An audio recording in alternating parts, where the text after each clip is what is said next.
Hello, everybody.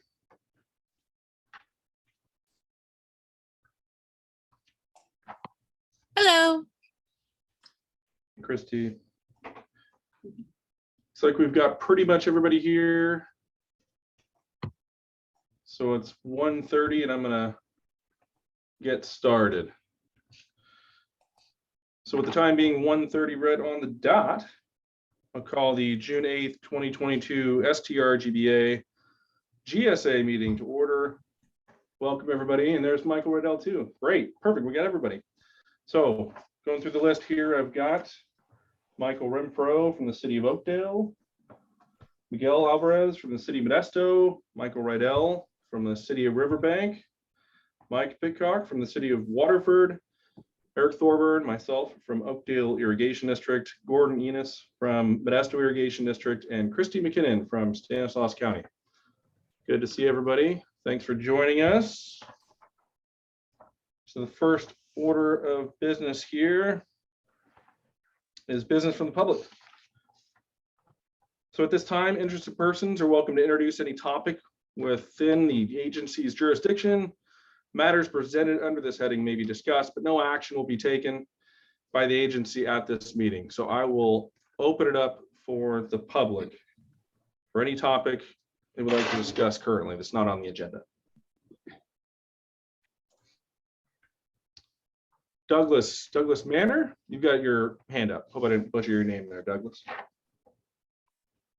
Good afternoon. My question is this: have the governor's orders that were issued yesterday, do they apply to the agencies that are participating in this meeting? And if so, how are you handling that? It's a good question. I don't have an answer for you, unfortunately. No one's gotten notice of the actual order yet? What specifically are you thinking in the order? Is there anything specifically? So the Governor Newsom issued an order yesterday, essentially banning water extraction from streams and rivers on certain agencies. And different agencies have been asked to comment on it. For instance, the SFPUD, and their comment is, well, we'll wait till we get the actual notice from the government. So I imagine your respective agencies will receive notice from the government. I'm hoping you've already got it, and you have a plan. Quite honestly, I haven't seen it yet. So when we do receive it, we will be able to answer that question and provide you some feedback on that. Eric, this is Gordon. Doug, to your point, Modesto Irrigation District has received a curtailment order. I'm assuming that's what you're referring to, and we're working with our sister agency, Turlock Irrigation District, on a response.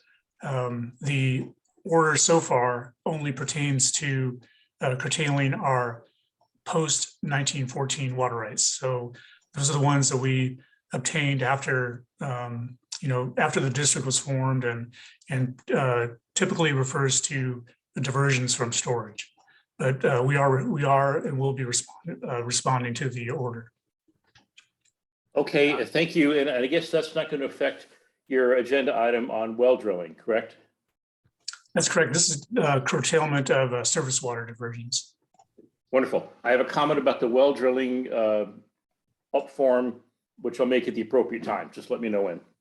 Thank you very much. You're welcome. Yeah, so the same would pertain to OID as well. So a lot of our rights are pre-1914 rights. Most of our post-1914 rights, a lot of them are storage rights. So we'll address those, but it wouldn't pertain to this specific agency. It would pertain to the specific agencies within the GSA here that have water rights. Thank you for that question. Any other business from the public? Okay, let's move into item number 3. This is approval of the meeting minutes from the May 11th meeting. Assuming everybody's had a chance to read through those minutes, I'll entertain a motion.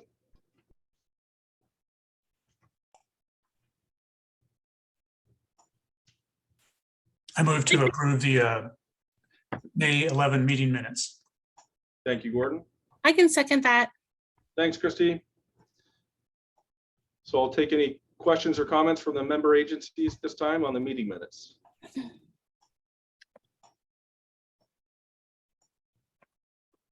Okay, and now I will open it up to the public. Any comments, questions on the minutes?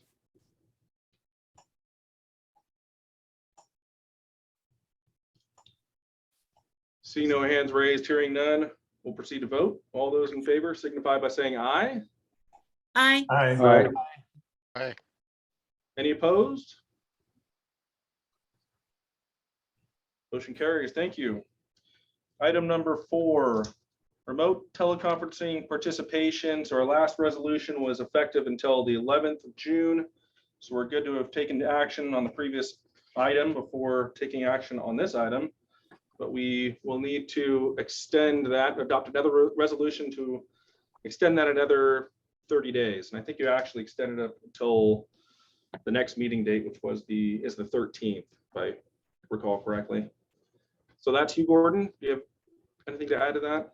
Yeah, nothing else, Eric, right? We're requesting a resolution to take effect immediately and be effective until the earlier of either July 13th, 2022, or such time as the STRGBA GSA as governing body adopts a subsequent resolution superseding this requirement.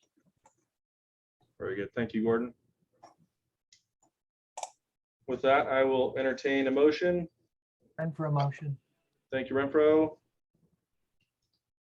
So Eric, question. Yes. If we're extending this, why can't we just go ahead and put something in the bylaws or whatever that give us the ability to do either or instead of keep moving this mark? Because I mean, this COVID thing keeps lingering, right? And you're going to just 30 days from now probably extend it another 30 days. Yeah. So So is there something that we can do that we can just put in place that gives us stability to do both? Yeah, and it's probably honestly a legal question, but I can tell you just from some of the other meetings I've attended and some of the comments and questions that were similar to that, I believe the way the legislation is written, you can only keep extending it 30 days at a time. Right. But we should have the ability to go to a hybrid meeting too, because that's what city councils are doing. Right. So at that point, then Yeah. we could actually, as long as we're offering the public an opportunity to attend a meeting, then we wouldn't have to even continue adopting this. We could just offer remote participation as an option. Okay. That's my understanding. But right now we don't have a place to meet because our typical meeting place is MID. Right. And we haven't, I don't think MID, are you holding in-person meetings yet, Gordon? Not yet. Okay, so the option's not there yet, right? So right now we're planning on just extending it 30 days and maybe soon, hopefully, there will be some in-person meetings. I know at OID, we just started opening up to limited public participation. And people are starting to do that, but we haven't gotten there quite yet. Okay. Thanks for that question though, Mike. And Eric, I should clarify, our MID board meetings have been open to the public, but I think as far as policy of, we were meeting, the GSA was meeting in a conference room. And so we since haven't, other than our board meetings, open those up to public. So I guess sometime if we could reopen up our board meeting to these meetings, that might be a possibility. So, but I need to check on that. Yeah, sure. Yeah, so I would suggest we adopt this and then over the next 30 days, let's check on that status. And then when it changes, then we can move forward with doing exactly what Michael's recommending. Okay, so do we have a second? Got a motion on the floor. I think Renfro gave you a second, didn't he? I believe Renfro gave me the motion. Oh, did he? I'll give you the second. Okay, thank you. So any other comments, questions from member agencies? Okay, comments, questions from the public. Item number 4, remote teleconferencing participation.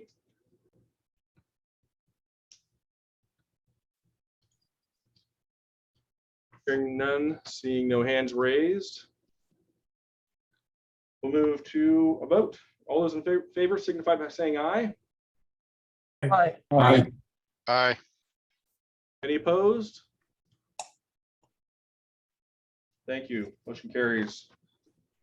Okay, moving right into item number 5, which is the operating budget. We reviewed this initially at our last meeting, and I'm not sure that we really made any changes, honestly, from the last meeting, but you don't mind going over that briefly, Gordon? I had a Sure. couple questions for you too at the end. Okay, sure. And as I mentioned at the May 11th meeting, Article 6 of the STRGBA GSA MOU requires the plan coordinator to prepare a draft annual budget for the following calendar year and present the budget to the GSA committee members by June 1st. The committee shall then approve or revise the draft annual budget by July 1st. And the final budget must then be approved by all parties by September 1st, as stipulated in the MOU. So included in today's handout is the draft budget for 2023. And the budget amount for 2023 is $206,000, with the larger budget items consisting of the annual report preparation, groundwater model updates, and grant proposal preparation. So therefore, our staff's requesting a resolution adopting an annual budget of $206,000 for 2023. And that's all I had. Okay, so looking at this, so this would be divided equally amongst all 7 agencies, right, Gordon? Yeah, well, actually 8, with including Tuolumne. Okay, that's one of the questions I had, was whether Tuolumne was gonna, so we would have the county paying essentially 2/8 of that, and the county would work through Tuolumne to collect that. Is that right, Christy? Are you aware of? Yeah, that's right. Okay. Okay, that makes sense. And then this is the budget amount. Doesn't necessarily mean we're going to spend this money, but we would collect this from every agency. So we've got it waiting for us to spend if and when we needed it. And we would look back at what we have and then continue to adjust from there, correct? That's the plan? That's correct. Okay. And so when I look at, divided by 8 agencies makes it a $25,750 contribution for the year. And is that typically, so this is next year. So do you know, Gordon, if that invoice would go out in January? Is it all one invoice, or is it every 2 out of, 6 month intervals, you recall? Well, I think in the past we've done a cash call, but I know with the GSP, we kind of left it up to the agencies how they'd like to, if they want to do a single payment, or if they want to break it out into more than one. And I think we haven't discussed it yet, so I think it's open for a discussion. Okay. Well, I know in the past when we've made some type of contribution to the group, it's basically just been, well, Riverbank's been just paying it up front, all of it. So I just would basically need an invoice for the $25,750, and then it would be paid. Yeah. Okay, and I was thinking generally the same here, but I wanted to just ask the question to make sure everybody was on the same page. So, but we can get there. Same for Video Modesto, single payment's fine. Okay. I heard Miguel was going to make like 2. He was going to pay for Riverbank too. That's awfully nice, Miguel. It is. The Waterford is single payment as well. Okay.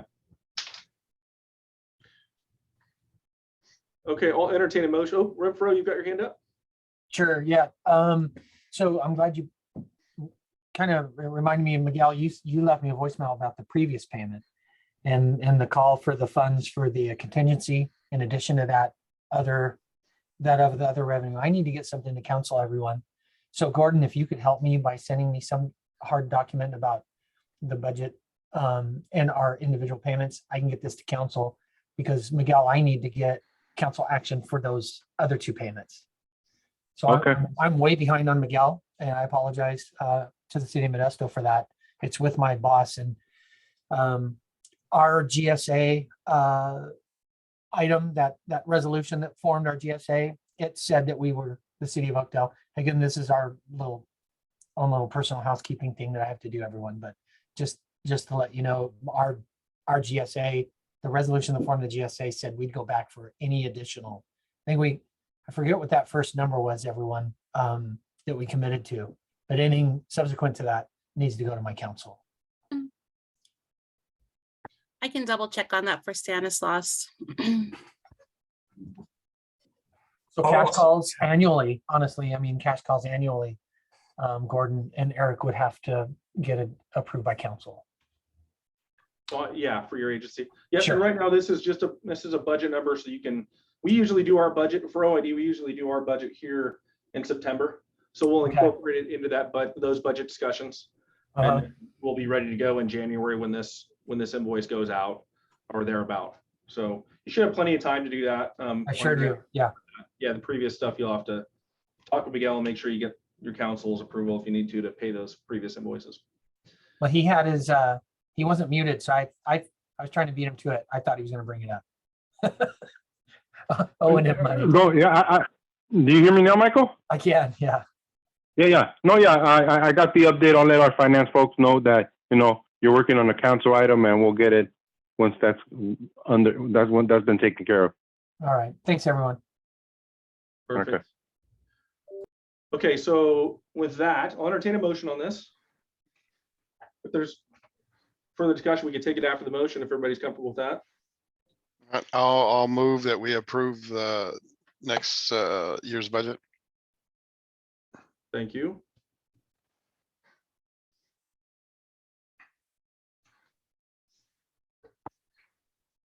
Have a second. Second, Eric. Thank you, Miguel. Any other questions, comments from the member agencies on the budget, 2023 operating budget as drafted? Okay, so yeah, I do have one quick question, Eric, and it's more just the timing on it than anything. Am I understanding this, Gordon, that we're working on a January 1 as the fiscal year instead of July? Correct. And that's how the MOU is set. Yes, correct. Okay. All right. Yeah, and like I said, we're kind of doing this now so that all the agencies can incorporate it into their budget process, which for us is typically around September. Yeah. And then be prepared. Well, in the future, we may want to start working this in like February, March, because our fiscal year is July and I start working on my budget in March. I had already, not to say that I wasn't prepared for it, because I figured there was going to be some kind of cash call. So I had set money aside for it type thing. But that's when most of the cities will start working on theirs. Okay. Yeah, and we had kind of kicked this around a little bit early and we had some questions come up a little earlier because some people had that same scenario. Yeah. So we can work to get it done a little earlier if need be, if that's helpful for everybody. That's could make. Well, I mean, if we run consistent, and we have, I think for the last several years on the amount of money that's being asked for, right, except for the special things, right? Yep. So it's fairly easy to prepare for it. Right. Okay, any other, oh, Renfro, you got your hand up again? I do. Can we talk a little bit about who does the annual report and the model update, as well as who is doing the grant proposal preparation? Each of those, I think that's $150,000 of the budget. What are your questions specifically about? Who's doing it? Who's doing the annual report? Who does the model update? And who does the grant proposal preparation? So we will have those discussions when we get to that point. We just know we're going to have those efforts. Those are things that we're anticipating the need to occur. The annual report we obviously need to do. Sure. Grant proposal is really if there's a grant opportunity and there's a grant opportunity that's applicable to the GSA itself, then we would see exactly what that grant proposal was and who would be the lead, and we would have to select the grant proposal agency at that time. We've had this conversation a little bit at the technical advisory committee planning meeting. And so we have discussed, I guess it's a good question, and that's why I'm mentioning that. We've discussed a little bit. We went out for a RFQ before the GSP. We knew we had to get the GSP done, but and during that time we selected Todd, and that has worked out well for us. We've been very happy with Todd. So I think we're going to have further discussions ultimately about if and when we need to go through that. It's not really if, it's when it's appropriate to go through that process again. In the meantime, we do have the ability to utilize Todd until we get there. So yeah, and that's why I asked Eric, because I think the contract was amended Wasn't the last contract amended so they could do the April annual report? First Yeah, report? and then mainly because of the time constraints Sure. at that point, but yeah. And what, and just again, for the group, we're all partners here. If we don't do an RFP, a vetting process, it can sometimes not hold up to scrutiny to some of the public or council members. So when we do all of that for the actual report, the GSP, but yet then we say, let's throw $100,000 to them to go ahead and do the annual report, but it wasn't in the original, vetting process, it could sometimes cause me trouble. So, and I know that this is just a budget, Eric. I totally get that. We don't know who yet. Yep. But hearing you say that we should probably, or perhaps we will do an RFP or RFQ would probably be good. Yeah, and in hindsight, if we had kind of just seen that, the annual report was coming, and given the time constraints and all the other stuff that we had going on to make sure we were meeting that GSP deadline, I think we could have tried to actually in that RFQ process designated whoever was selected for Yeah, to do it. activities. Right. Unfortunately, we all know hindsight's 2020. So I think moving forward, we need to discuss that more and make sure that everybody's, processes are considered and requirements are considered so that we're in good shape when it comes time to do the annual report and all these other things that we've still got going on. And obviously, just from my perspective, Todd has provided a very good product. I can tell you, I'm in multiple basins, and I'm very impressed with their product. I also will say, and I'm happy to say that they have been very conscientious about how much time they have charged, and they've been very efficient with that. So there's some savings to maintaining that contract with Todd, given the fact that they're in the Turlock Basin as well. There's some redundancy and efforts there, and in coordination between the two basins.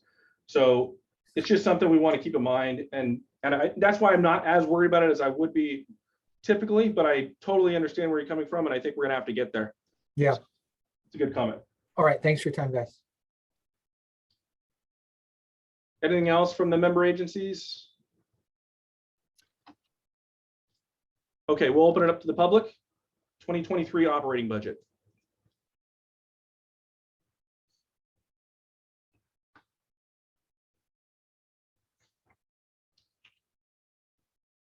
Okay, hearing none, seeing no hands raised. We'll proceed with a vote. All those in favor signify by saying aye. Aye. Aye. Hi. Any opposed? All right, thank you very much. Motion carries. On to item number 6. Okay, so this is another item that we talked about and discussed at our May meeting. Since that time, we have accounted for some of the input from Christy, one of the concerns she had. And then Gordon actually was kind enough to have his legal counsel also look through this. It was amended, revised so that it's not necessarily just an acknowledgement form. It's a little bit more of a paragraph and letter format, but essentially says the same thing and checks and addresses all of the same concerns, as well as the requirement in the executive order. So hopefully everybody's had a chance to look through that. I am okay with the way it is. The only one caveat to that is that there was a concern that we needed to have, or would like to have, the landowner that owns the well. Sometimes the applicant is the well driller. We would like the landowner to sign off on this, acknowledging that they have received it. Is that a problem, Christy? Not at all.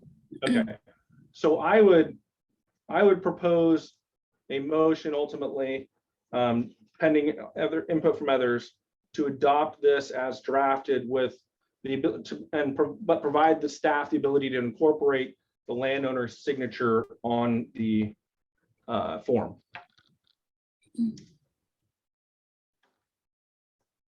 So I will entertain a motion and discussion from there? Motion to approve. Thank you, Christine. I'll second it, Eric. Thank you, Michael. So I'll open it up. We've got some questions from our hands raised in the public. Are there any questions from the agencies or comments from the member agencies at this time? So Eric, is this something that the county is going to distribute on behalf to the property owner for their signature? Or is it something you want the county to send the property owner to the GSA? What were you thinking? So I know that you guys are the county is reaching out to me as the chair. So what I would like to do is be able to sign off on this. I'll see the information you provide me. I would fill in the application number, sign off on it, date it, and then I would send that back to the county. And then I would hope that you could give that to the applicant and they could facilitate the signature process and they could bring that, is at least what I was envisioning, is they would bring that back and you would hopefully get a copy of that back to us and maintain one for your file with a permit. Would Okay, that work? yeah, that sounds good. So then we would just add another line on the bottom for the property owner's signature. Yes. So in some instances, we've had applicants that weren't the well driller, but they might be leasing the land and acting as the operator. So in that instance, would you want both signatures or still just the property owner? No, I'm thinking just the property owner. Okay. But at least from OID's perspective, we always, even if somebody's leasing the property, we just require that the landowner's signature is on any binding documents. Because once the lease is over, the well is still going to be there, is the thought at least. Okay, sounds good. No problem. Any other comments, questions from the member agencies on this?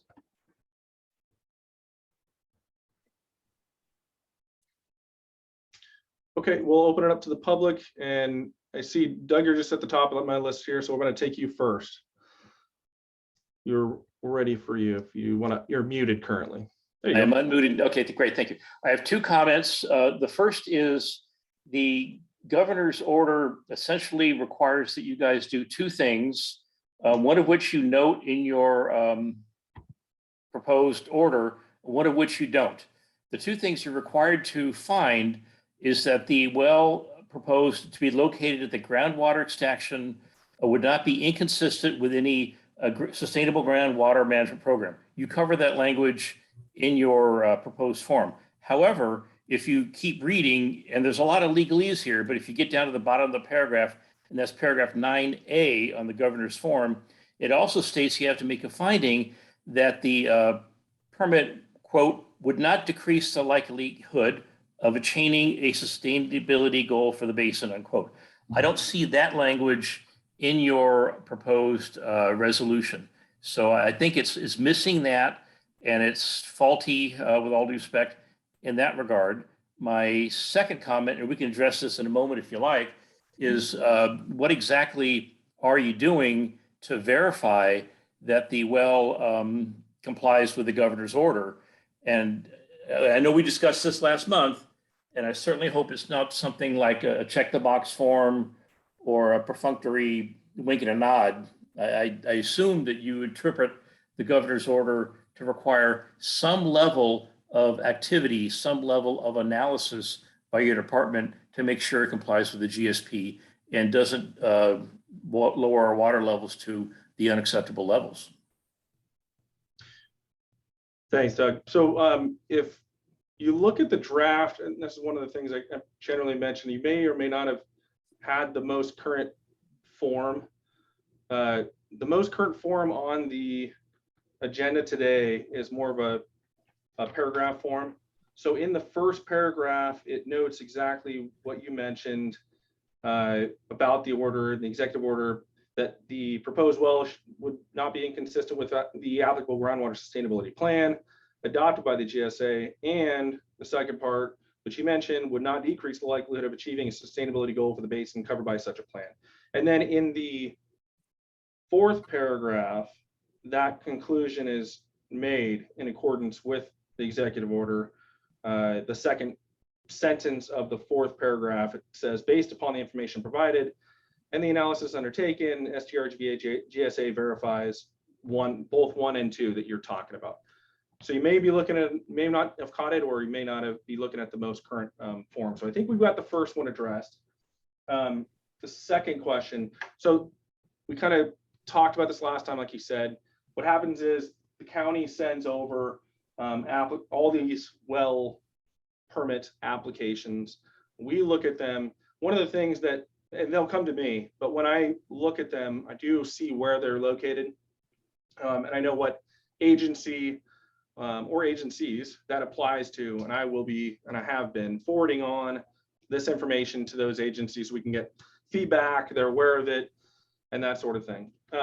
In the GSA, but we have one model for the entire basin, but obviously we don't have the ability to forecast every well that goes in. However, it's something that we need to take into consideration. We do know the overall demand of the basin, and in future plans and as we move forward with updating the report, the annual report, we'll continue to analyze demand accordingly. So we will be taking these wells into account from that perspective, that we're analyzing each well, understanding where it's going in. We understand how the demand is changing by updates, by aerial imagery, things like that. But there's nothing in the GSA that would allow us to come to the conclusion that there is inconsistencies with the GSP and likelihood that the sustainability goal is not going to be met by the basin by a well going in and that demand. So it's this plan and management is going to have to be an adaptive management plan. We're going to continue to adapt. We're going to continue to watch what the water levels do, continue to understand how the demand is changing. So all that is being accounted for. And this is really, this process, it's not really a check the box process. It's really to make sure that we're coordinating and that we're aware of what's being permitted and what's not. So I hope that addresses your concerns. This also is something that we would need to cover ourselves from a liability standpoint. So this form letter does that and meets that purpose as well. So if I could just follow up, so would you find that if the proposed permit violated the GSP or would create the violate the governor's order, at that point you have the authority, obviously, not to enter the written, not to sign the written verification. So you do have some power here, right? You don't have to sign the form, then the county will handle that accordingly. You agree with that, right? I agree, yes. And so what steps, what scenario do you envision where you would not give the approval? I don't envision this. Honestly, I don't envision a scenario, at least that I can think of right now. Do you have one in mind? Well, I think one where it's likely to create the adverse effects that we're all trying to avoid, as noted in STRGBA, by lowering our groundwater level below the appropriate levels. There's 5 different tests they have there. We all know what they are. And I would like to hope that you guys would take steps to make sure that the new wells aren't putting us in danger of doing this.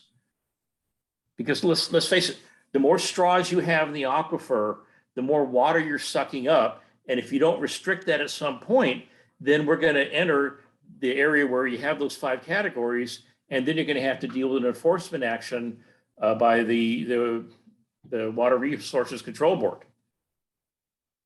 So I generally, the last statement, I agree for the most part, but I disagree that more straws means more water coming out of the ground. These wells, when there's a supplemental well, it doesn't necessarily mean they have to use it if they've got surface water supply, for example. And a lot of people for NOID, for example, are putting in wells for frost protection. But they don't necessarily all of a sudden start using the well just because they have the well. And everybody, from what I understand, I'm not an attorney, but everybody has a right to groundwater. So to prevent somebody from having the ability to put in some redundant source, I don't think is anybody's goal. But maintaining sustainability and preventing overdraft is obviously something we're working towards, and our plan puts us on a path to do. But as we continue, and as I mentioned before, as we continue into that 20-year period of sustainability, we're going to be looking and analyzing and looking at the demand and the change in demand, and that there's a lot of factors in that. Urban growth, for example, ag development is another example. We know we have some issues on the east side in that non-district east management area. We're looking at those projects, and maybe those projects we could underestimate or overestimate the benefit and offset of surface water supply, for example, to those areas. So it's an adaptive management process. It's something that we're going to have to continue to be cognizant of and manage for. So if I understand you correctly, what you're saying is the new well permits that are being granted, you're assuming they're not going to be used, or a certain number of them aren't going to be used, but you have no way to verify that.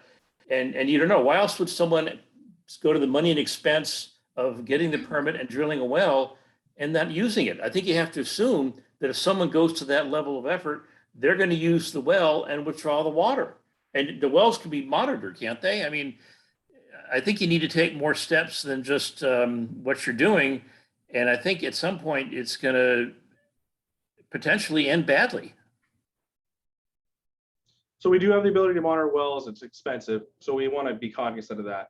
I could tell you that when the well ordinance went into place, there were a lot of wells that went in where people were scared that they weren't going to be able to drill another well ever. And so people just started drilling wells, but that didn't necessarily mean they started using them. They didn't need them before, but if they needed to use them, they had them there. So some of it's in fear, quite honestly. But I understand where you're coming from. I appreciate your input. I appreciate the feedback. And we'll take it into consideration as we continue. Well, I hope all the members take it into consideration and come up with a plan that you actually do something to verify what's been done. And my second comment is nothing is in writing here about what steps you take to do this verification. I appreciate what you said, sir, about what you do, but that's not in writing, and it all sounds kind of vague and amorphous. And if it's not in writing, the public's not received adequate notice. And if someone wants to file a lawsuit or litigate it later, you need to put them on notice. This is our plan. This is what we're doing. And if you don't, maybe someone will accuse you all of hiding the ball. And I don't think that's what you intend to do. Yeah, and I'll just remind you, the permitting agency is actually the county, and there's another process that takes place on their side of things. So it's not just, this isn't the only process that takes place. The county has their ordinance and has their process in place. They go through and analyzing each well and the potential impacts from that. So, but thank you, Doug. All right, I'm not going to talk you out of it. I'll register my objection and hit the mute button. Okay, Hillary, you're up. Thank you. I'd just like to start by saying that I do recognize Douglas's concerns, and I understand where he's coming from. Just so I understand this, so what I'm understanding is that as you're approving these permits, a well that's put in that east side wide area where we know that there's some overdraft conditions occurring would get the same consideration as a well in OID or MID. Is that correct?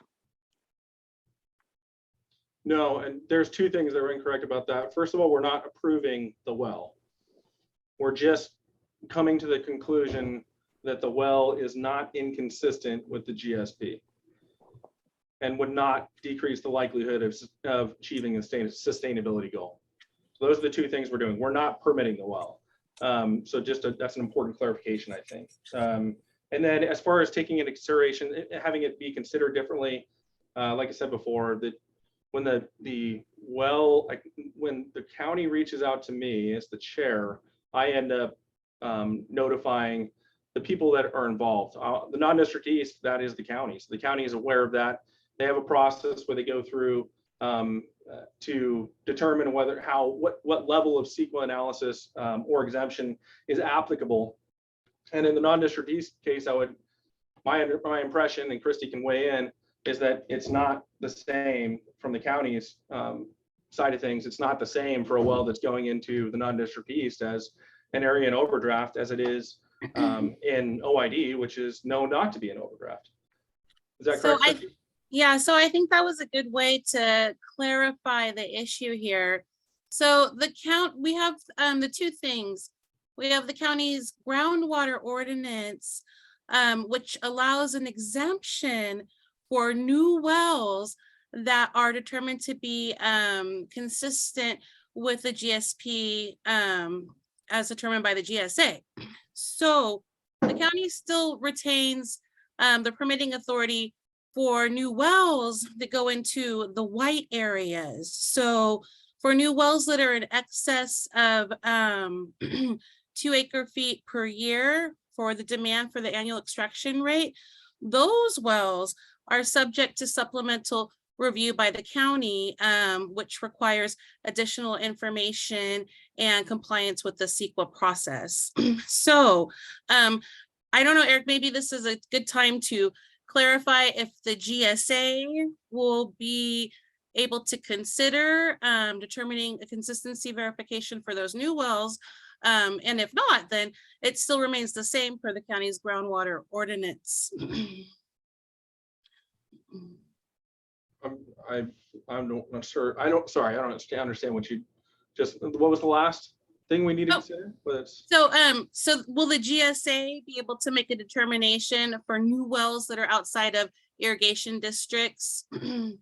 Or is the GSA going to say, no, we're not going to complete that review and we'll leave it up to the county to make that determination per the groundwater ordinance, which allows the exemption to be given basically for the supplemental wells. So there's a difference between new wells, new projects, new construction, new conversion of land use, and supplemental wells that are being put into supplement surface water supply or additional groundwater supply facilitated through those irrigation districts. Yeah, so the GSAs the GSA is not proposing, at least in this, we're not proposing to become the permitting agency or change the county's process. So when it comes to CEQA, it's really that we're not going to change your analysis. And I would think, I mean, I don't work for the county and I don't know your process. I'm not intimately involved in it, but my understanding is that when you're looking at doing CEQA, even in the areas where you put in a well that's supplemental, if it goes in a certain area, there could be localized impacts. And from my experience in reviewing previous applications that went through that were not determined not to be exempt and were required to go through the more stringent, higher level CEQA analysis, my experience was that they had to go through the model, input that data into the model, and show that there were not localized impacts, and if there were, how they would mitigate for them. Exactly, and that's part of the CEQA process for large extractors. But if the GSA determines that the supplemental well or new well or replacement well is not inconsistent with the GSP, the county can provide an exemption without requiring that CEQA analysis. Yeah, that's interesting. So we'd have to, I think that's something the county is going to have to consider, because it's not just because they're depending, we're looking at whether it's consistent with the GSP or not. And we're also we're obviously looking at the overall sustainability of the basin, but we're not responsible, nor are we intending to take over the independent CEQA analysis of every well. So I think that's something that the county, and I'm happy to talk with you more offline about that and concerns with that, or even here, however you'd like to talk about it, about concerns with that. But yeah, we're not intending to take over that CEQA analysis and review, and obviously not intending to take over the permitting process. So.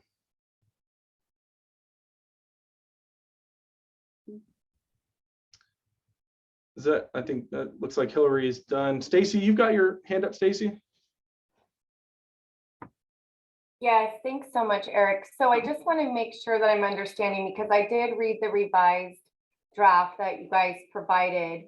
And what it says in the 4th paragraph is that based on the information that's provided and the analysis that's undertaken, the GSA is basically verifying that the actions contemplated by the application would not be inconsistent with the GSP, so long as the activities that are undertaken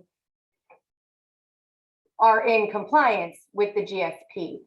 And so my question is, who is responsible for verifying that the actions that are undertaken pursuant to the application are actually in compliance with the GSP?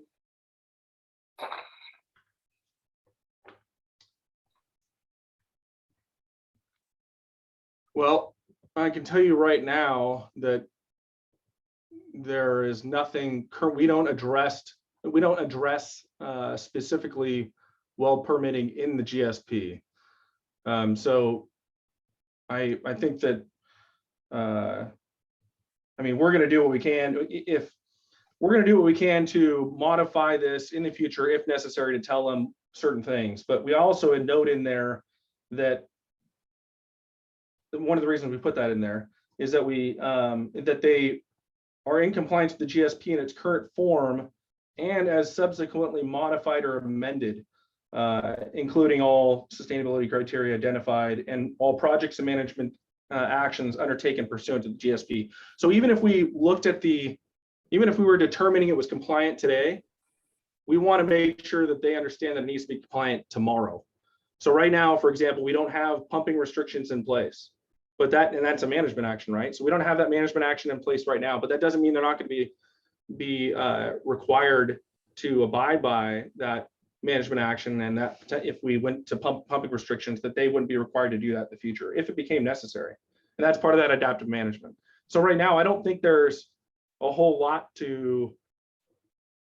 that we could say to show that it would not be in compliance, because we don't have that management action in place. We don't have, there's nothing, we don't address permitting specifically of a specific well in a specific area.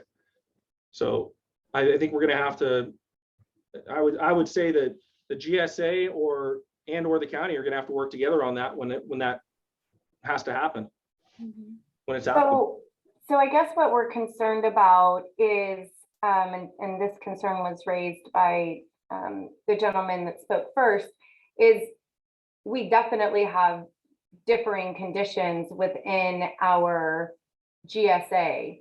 And on the non-district east, the GSP says that there's an overdraft, I believe, to the tune of 40,000 acre feet per year. And so what I'm concerned about is if these applications come in and there's no management actions, there's no pumping restrictions, there's no anything other than non-district east, you need to work toward reducing your pumping or implement management actions or projects to provide supplemental water, how does that jive with putting in new wells on the non-district east? Because this letter to me basically just says, as long as you comply with what's in the GSP, but the GSP doesn't say anything like you've just said. And so what's going to happen between now and when projects are implemented, which according to GSP could be, 5 to 10 years from now? And how many more wells are going to go in to exacerbate the problem because we don't actually have any standards? That's what we're concerned about. Yeah, and I would answer that question by saying that if somebody puts in a new well in the non-district east, then that may mean that there's less pumping that could be done by other people to allow them to be sustainable. Or that just means another project needs to go in place to address the additional pumping. And that's why it's an adaptive plan.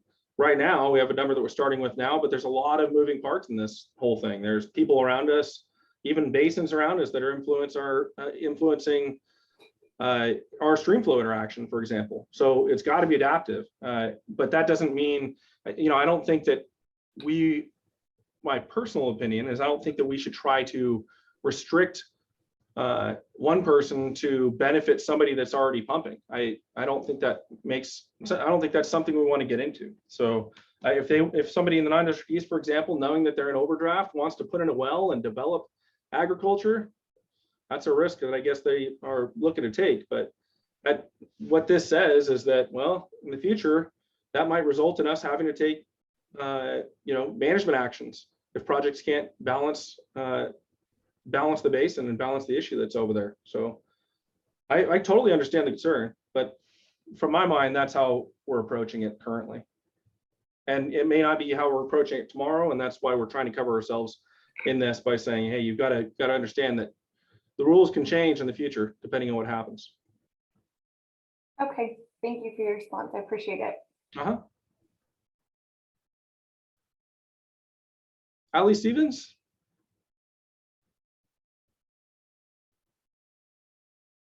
Hi, can you hear me? Yes. I just was wondering, you just mentioned something about what others are doing, and I'm just curious if you know or aware of what like the Turlock GSA, are they doing something similar? Or are they taking kind of a more proactive approach?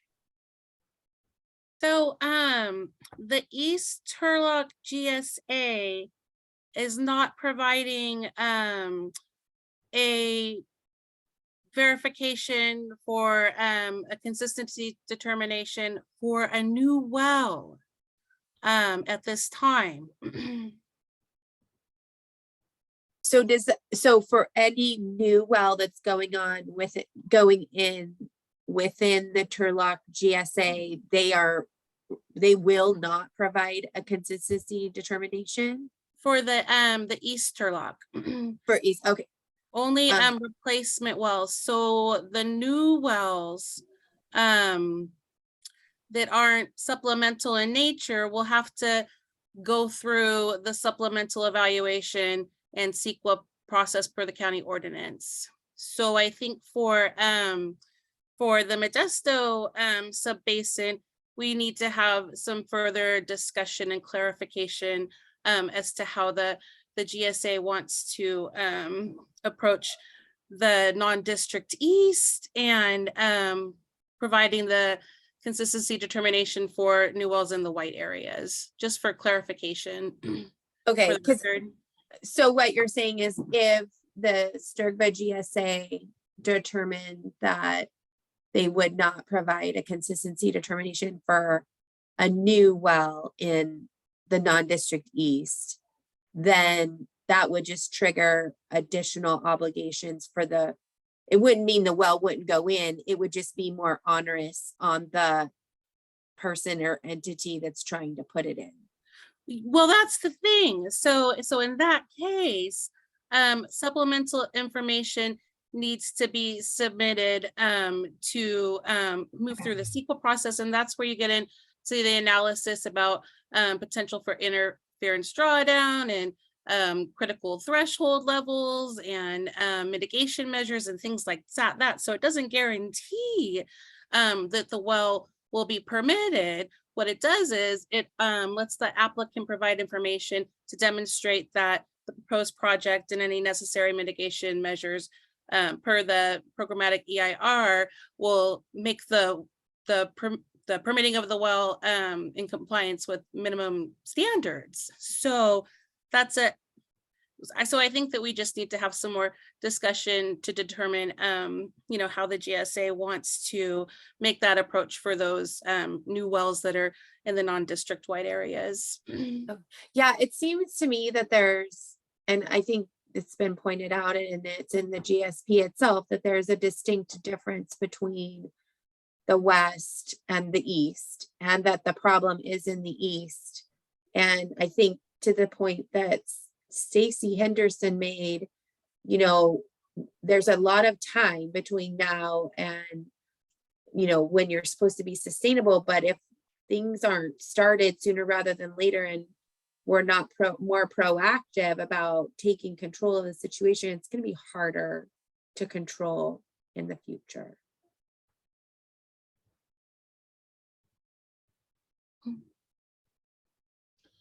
Christy, one of the things that we used to have was it was a technical advisory committee with the county. Mhm. We talked all about the groundwater ordinance and everything there. I think if the county needs some clarification there, I mean, we're obviously not the only basin that you're dealing with these kind of issues. Obviously, Turlock has the same thing going on.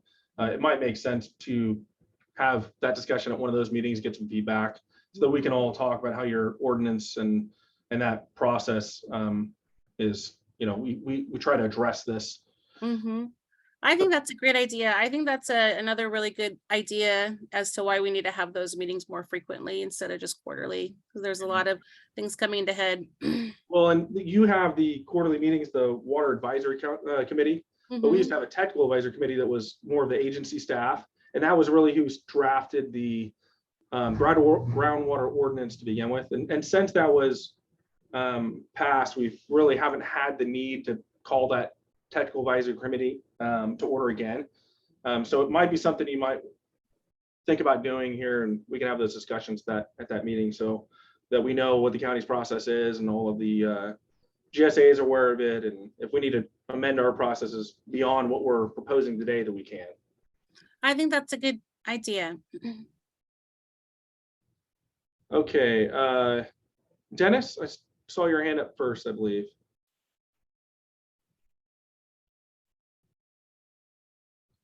You're on mute currently, Dennis.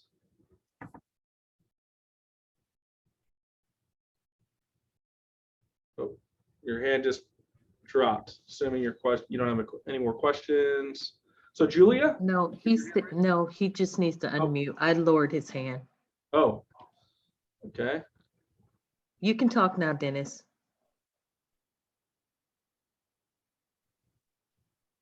I don't have the ability to unmute him. Yeah, because he's still muted currently.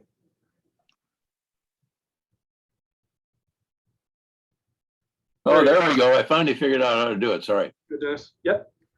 So I'm a little confused on what I just heard. So if you can bear with me for a minute. It's my understanding that if you're in the east side, whited out area of the county, you can't get a permit. No, that's not correct. Well, what is correct? How do you get a permit? How do I qualify for a permit if I'm out on the east side? So it's not different. So the county's process is not different depending where you are in the county. So what happens is you submit the well permit application. It comes to the groundwater division. We do a review to determine compliance with the groundwater ordinance. So the groundwater ordinance has a prohibition for unsustainable extraction of groundwater in the county, but there are some exemptions. So there's an exemption for a de minimis well, which is a well that extracts less than 2 acre-feet of groundwater a year. And there's an exemption for a replacement well. And there's an exemption for a well that's determined to be consistent with the GSP as determined by the GSA. So that's changed as of March 28 due to the governor's order that went into effect. So of course, as we've been discussing, the governor's order now requires all counties to have that written verification of that the proposed well is not inconsistent with the GSP as determined by the GSA. And then also that the well has to demonstrate that it won't cause the significant interference drawdown to neighboring wells or adversely impact critical infrastructure due to subsidence. So with that said, when we get one of those wells that is not determined to be exempt because it's a de minimis well, so all the replacement wells and all the new wells now that aren't de minimis, they get sent to the GSA for the 30-day review, which is the GSA's opportunity to provide that written verification to determine if the proposed well will be not inconsistent with the GSP. So if we do get that written verification, we can and comply with section 9B of the governor's order. And we're in the process of developing guidelines that we can use in-house in many of the instances to make those determination regarding interference and impacts due to subsidence. Then we can issue that exemption. But if we don't, then that well will have to go through the CEQA process. What I hear you saying is, assuming that it's not a de minimis well and it's not a replacement well, Well, that, but that you refer it to the GSP, and the GSP says, well, if the county says it's okay with us. so So Dennis, each of you are passing the buck off to the other organization, aren't you? well, Dennis, we're sending the replacement wells to the GSA now too, because there's the additional requirement from the governor's drought order. So before the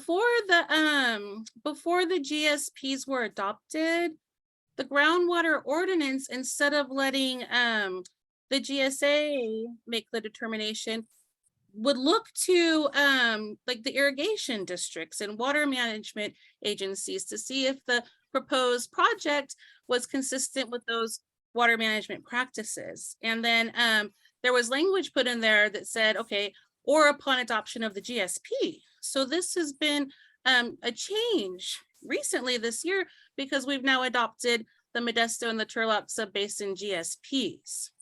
But I think that the intent was that these are supplemental wells.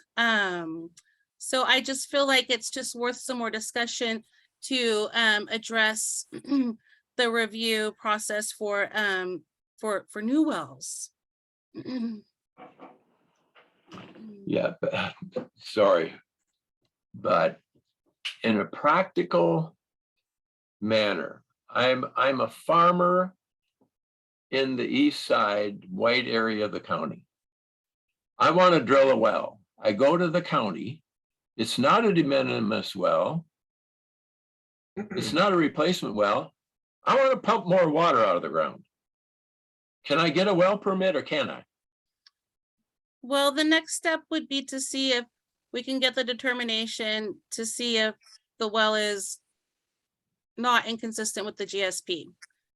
If we don't, what do you mean by that? How do you do that? So that falls into the hands of the GSA. So if the GSA provides the verification, then an exemption is allowed and we can move forward with issuing the permit.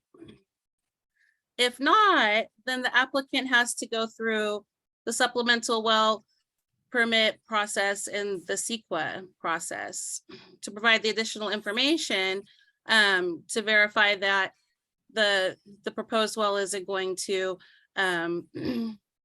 impact that sustainability criteria that we're looking at.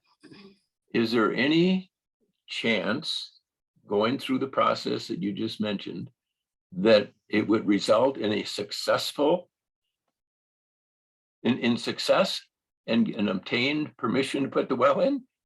So what I can say is that I believe the county's had, I think, about 7 properties that went in, but they went through the CEQA process for new wells and were able to get them permitted. So the last one was the Hunter Ranch project, and that's in the Milton area of the Northern Triangle. So they were able to obtain their extraction permit this year. Okay. But the county can't guarantee, generally speaking, without having the supplemental information and going through the CEQA process, because that's what the process is for, is to determine that that the well will be in compliance with the programmatic environmental impact report and the minimum requirements. Okay, well, it's been very helpful. I appreciate the information. I'm shocked that there's any place in the county you could drill a well and go through a process where you prove you won't adversely impact groundwater supplies, the groundwater level. I'm shocked to learn that would be true. That you wouldn't? Yeah, how do you drill a well any place in this county and be able to prove you won't detrimentally impact the aquifer? I don't get that. So back to what Eric was saying earlier, it's not about more straws, it's about the collective straws. So with implementation of the GSPs in the future, management actions will be developed and implemented if needed on a sub-basin scale. So collectively, reduction of pumping could be necessary. I disagree with that. So one of the things that, and I'm listening to Dennis and I see where he's coming from in this too, is, you know, when we did the groundwater ordinance, we didn't have the GSP in place. And so one of the things that we talked about at the time, my recollection is that one of the things we talked about at the time was, well, we don't necessarily want to have the county write something that precludes the GSAs from having the ability to have input on what wells were approved and how they're approved and that sort of thing. But so I think going back to what we talked about, I think we need to get that TAC back together and discuss this, because now we have the GSP in place and we know a lot more about, you know, it's been several years. And so now we really know more about the process and where we are and kind of how we're handling it. But one of the things that Dennis brought up that we never envisioned at that time being included was that the GSP just, where the GSA take action to say it's consistent, not inconsistent with the GSP, and then the county not provide any, provide an exemption for that, for any kind of analysis to be done. Because one of the concerns, for example, might be that if you put in a well and you're pulling too much water from one specific location, now all of a sudden there's so much drawdown from that one well when that well pumps that the neighbor has a well that's going dry because that person's pumping. Right. So the GSA, I mean, we're not going to go in there and we're not going to be able to analyze that specific, we're not intending to analyze as not being the permitting agency. We're not intending to analyze, nor are we going to require the person to analyze the impacts from that specific well going in. That's part of what the county has been requiring through their CEQA process.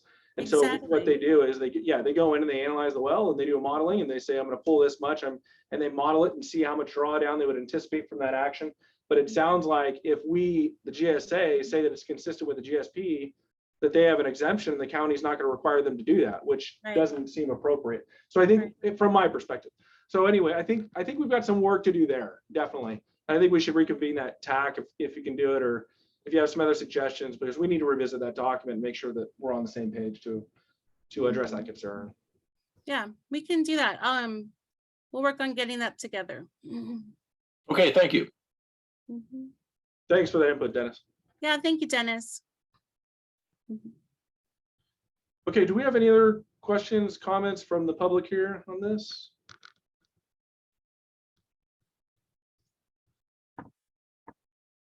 Okay, I don't see any hands raised, so we'll bring it back. I think that what we have here is a starting point. We can come back and amend it as we need to. I think we need to have some discussions with the county ultimately to understand their process and understand, make sure the county is aware of our concerns too.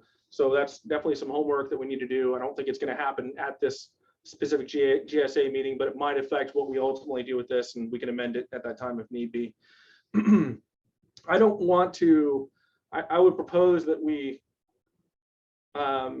take some action to, like I said, adopt this and then allow it to be modified to incorporate the landowner's signature being required on it, like you and we briefly discussed here, Christy. And then that would prevent us from having to hold up all of the well permit applications that are coming through and abide by the executive order. So if everybody's okay with that, I'll entertain a motion. Or actually, I think we have a motion on the floor and a second. Is that correct, Jennifer?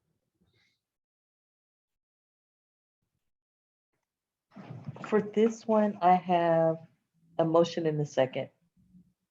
Okay, so we'll proceed to a vote. All those in favor signify by saying aye. Aye. Aye. Hi. Any opposed? Okay, thank you very much. Great discussion. Thank you, everybody. So that motion carries. That's item number 6. And item number 7. So this is the letter of support for the City of Modesto's municipal groundwater supply contamination prevention and cleanup project. And Miguel, I think you were going to help us out with that and provide a little more detail. Hey, Eric, before you move on to number 7, there was a question in the text box Oh, okay. from Hillary. She just asked if we can make sure the TAC meeting is open to the public. We can look into that. I'm pretty sure that it is. Thank you, Jennifer. Mhm. Okay, Miguel. Yes, so the City of Modesto recently got an acceptance to submit a full grant application for a project where the City of Modesto is trying to reduce nitrate, arsenic, and uranium contamination in the shallow aquifer, which is the aquifer that is most impacted by these 3 contaminants. And the way we are looking at doing this is we're going to be taking water from MID canals to bring it into 2 new basins, which we're planning on installing with this grant funding, and also modifying 2 existing ones to bring in pipelines so that the water can make it to the 2 existing. So we're going to have a total of 4 basins, which we're looking at doing passive recharge to dilute the contaminants. And the second component is that we're going to be using and modifying our wells and changing the operation on them so that we can contain the plumes and keep them from spreading. And usually they call it like using your well field to do that. And so we are currently looking at submitting a grant application as part of a Prop 1 groundwater grant program to the State Water Resource Control Board, which is due on July 15th. So we are asking member agencies, in this case, the STRGBA GSA, if they can provide a letter of support supporting our effort, which will in essence do 3 things that line up with our GSP, which is provide better water quality. We're also doing some groundwater recharge with that extra water, and then also being able to secure and have a more better supply of groundwater for use.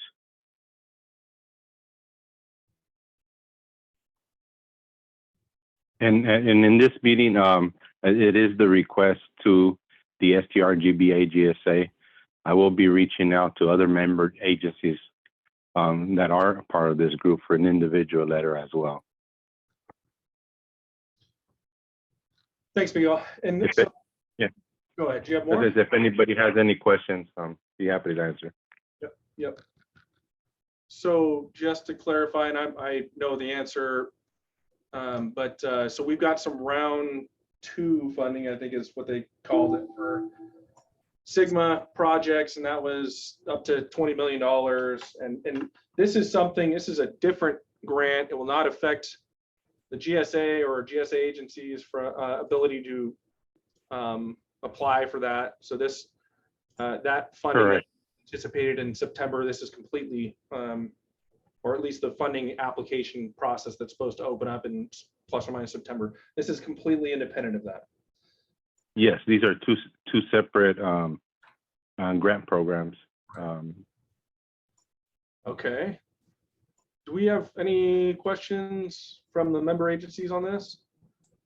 Hey, Miguel, this is Gordon. I just wanted to get your clarification on what you meant when you said take MID water from the canals to divert it to these regional. So yes, so I asked that question, and the idea is that we're trying to focus on the City of Modesto allocation And so there's years where the city of Modesto does not take their full allocation from MID. And so we're looking at taking our full allocation. So whatever delta remaining that we didn't take, we're looking at acquiring it via surface water through the canals versus our transmission main. And we would also ask in the years that the MID has any excess, above normal or wet, we'll ask that for as well. But our main focus is to just make our allocation full and be able to take that as part of this project. Okay, thank you for the clarification. So Miguel, it's Michael from Riverbank. If I'm understanding this correctly, you currently have 2 basins in place and you're looking to install 2 new basins and the piping to support them. And are these basins in targeted areas? Yes, they are in. So there's a couple of things we looked at for choosing them. One was we did a study back a while where we saw where it would best be, the area is best for doing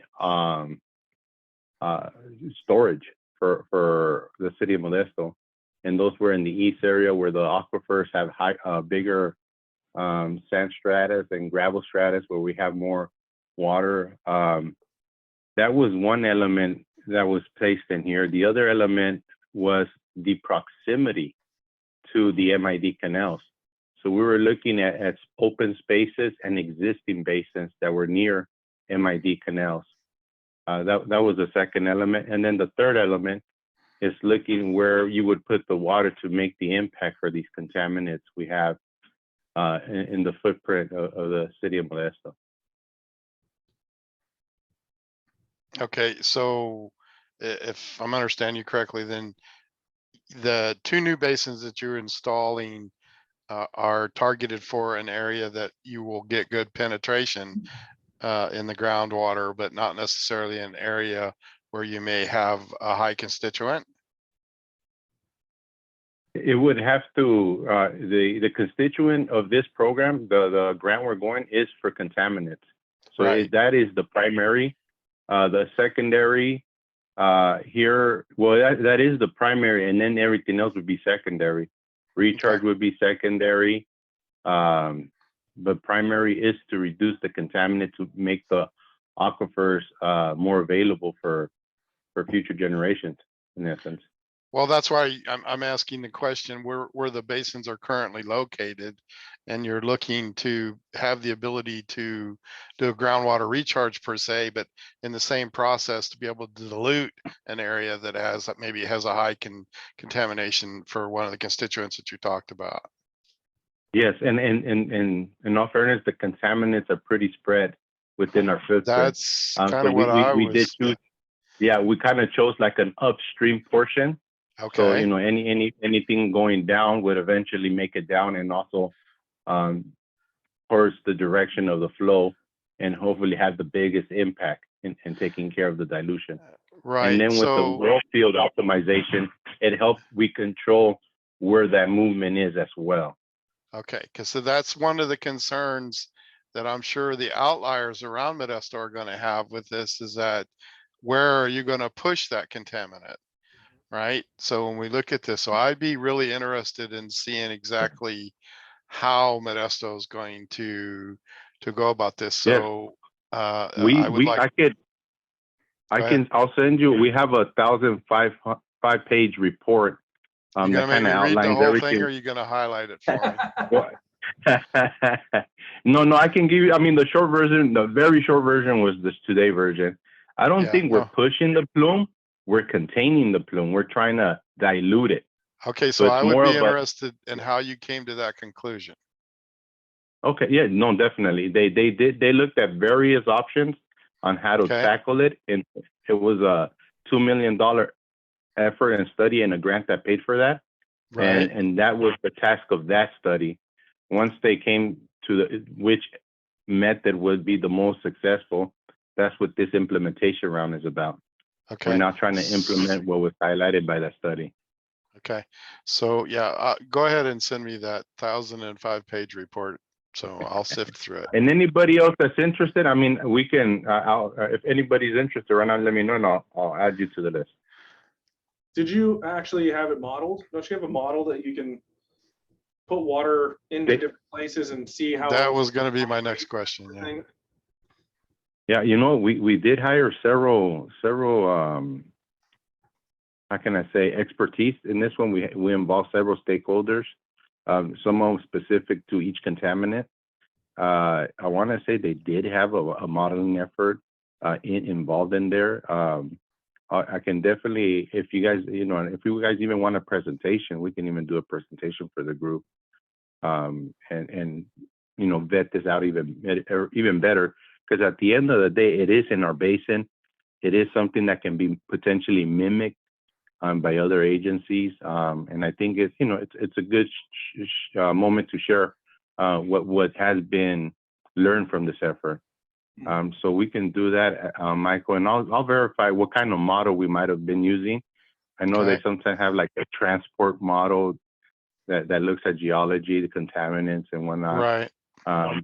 Part of the work they did, they took surface water and they poured it down one of the wells, and then they pulled it out pulled it out of surrounding monitoring wells. When they put the water in, they changed the chemistry in it on purpose to mimic what the surface water would do over time. And then when they pulled it out, they wanted to make sure they weren't going to create a negative impact, because part of any of the projects, we can't make things worse. We have to make things better. So they were looking at different water quality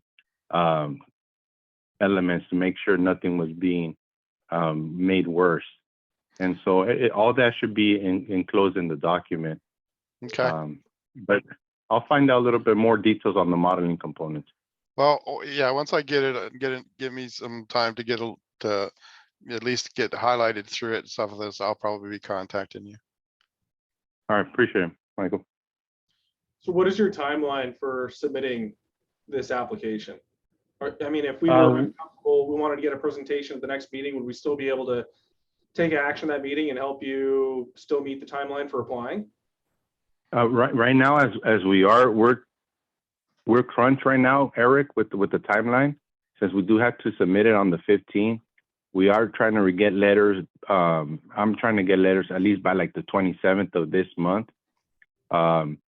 Presentation wise, we could do a presentation if you want.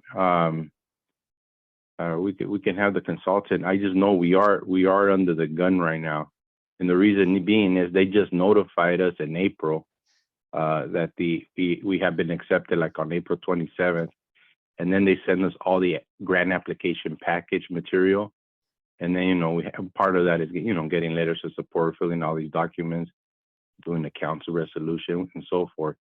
So I am under the gun personally, but we still can provide a presentation to you just for more information next meeting if you want. So Miguel, what's your drop dead on this?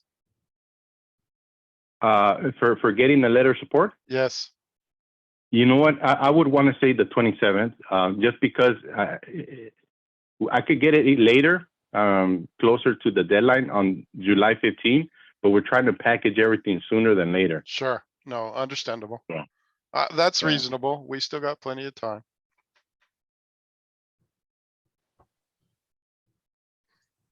So do you have reservations, Michael Riddell, to approve or move forward with a letter of support from STRGBA this item, or are you thinking? No, I think as a group for the STRGBA, I won't stand in the way of it.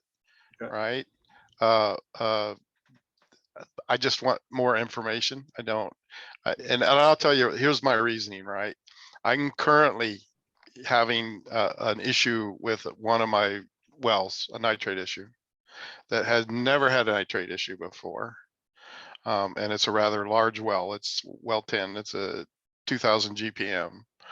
And I've also lost a well to 123 TCP. So when you start talking about moving around water to try to dilute or anything like that, I cringe a little bit because what the plume's going to do and how you're going to control it. Right. And I understand the reasoning behind it. But in the same token, I'm not going to stand in Modesto's way because of my little bit of reservation that I have. Okay. And that's one of the reasons that we are monitoring in the annual reports and the GSP. We're one of our responsibilities is monitoring movement of that of these types of issues and new exceedances, so we can alert the people that manage for water quality. So right. We obviously don't want to make things worse by management actions. Now this is Modesto's management action. This isn't a GSA management action, and obviously it's something to help prevent further issues and mitigate for current issues. But what's intended to happen, what actually happens, sometimes are two different things. So. Exactly. Yeah, and I guess the two things I would say, we are diluting it. We're not. That's the point we're trying to do. We're trying to dilute it. So we're not trying to push it away. We're actually, the majority of the pumps that we're modifying are to increase pumping to keep it in a certain area. Not necessarily. We have a few that we reduce. The ones that we reduce, I've seen the trend is areas that already have the contaminant. So it's already there. So there's no need to move it anymore once it's there. Now it's just increasing other pumps so that it doesn't go anywhere and keep it in the area. But I don't see nothing. I know as I'm looking at the circle of pumps we would increase, it's looking like we're just keeping it. We're trying to keep it in an area where we can then put the recharge water over it to dilute it. Okay, so one question there with Miguel. On this 1,000+ page report you're going to send me, is it going to have that information within the body of that report? You know what I'll do, Michael? I'll send you the preliminary or the proposal we sent to the state. Okay. As part of our preliminary scope, which has more fleshed out data in it. Okay. And that shows you some of the imagery, some of the wells, and then I can walk you through it because there even since then there's been some updates on some of the wells and I can walk you through that as well. All right, sounds good. Okay, well, from my perspective, I think this is a good project, obviously with good intent. It's not something that's going to take away, it's not competitive. It's not preventing the other agencies or the GSA itself from doing projects that are identified in the GSP. And I know the city of Modesto has done a lot of work and research and modeling and things like that to try and address these issues and have projects on the shelf that would help their situation with water quality and supply. So I would be in support of it, but I will entertain a motion for support of this before moving it to further discussion by the GSA agencies and then ultimately to the public.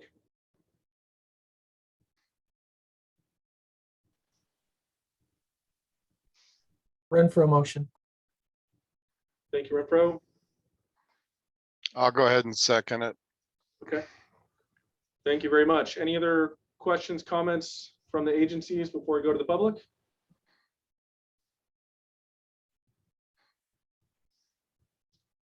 Okay, we'll open it up to the public. Any public comment on this project and then the letter of support from the GSA?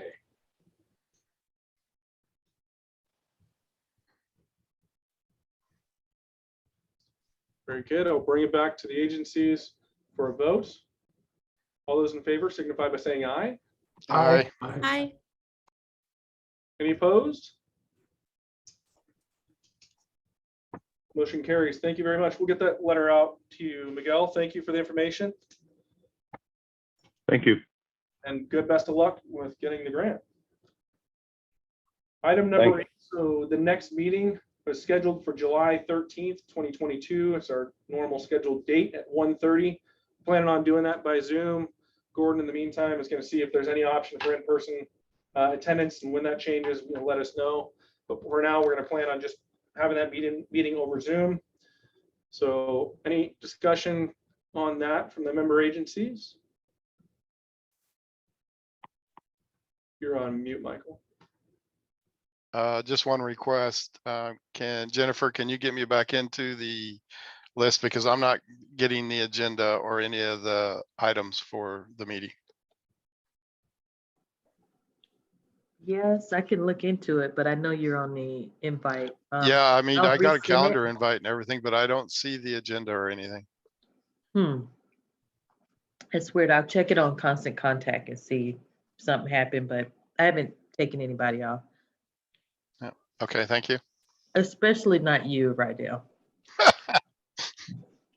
Thank you. You're welcome.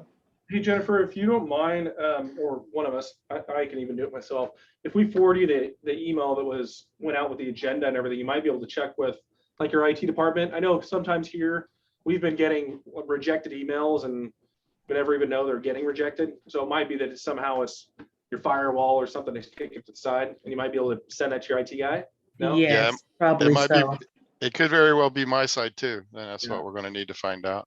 You mind just forwarding the email that was sent out to everybody, Jennifer, and then he can forward that on to see on his side too. Okay. Thank you. You're welcome. Any other discussion on the next meeting date from the member agencies here?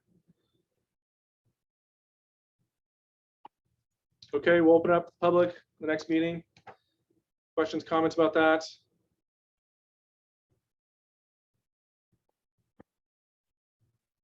Okay, last but not least, item number 9, items too late for the agenda. Anybody have anything that wasn't on the agenda to discuss? Eric, I'm just wondering if we were to touch the topic regarding the annual report budget and the additional tasks for Todd, should we do that at this meeting or maybe reach out to individual members? Or I'm just wondering on that topic. Yeah, I think you and I had a pretty good discussion outside of this, obviously, and I think obviously Renfro has some of the similar concerns. I'd say we put it on the next agenda for our TAC planning meeting so we can come up with an approach so that we can bring that back to this whole group as a proposal and further discussion. Okay, thank you. Yeah. Yep. Anything else? Okay, with that, meeting adjourned. Everybody have a great day, and I really appreciate the input. It was a lively discussion. Hi, everybody. Have a good day. Thank you.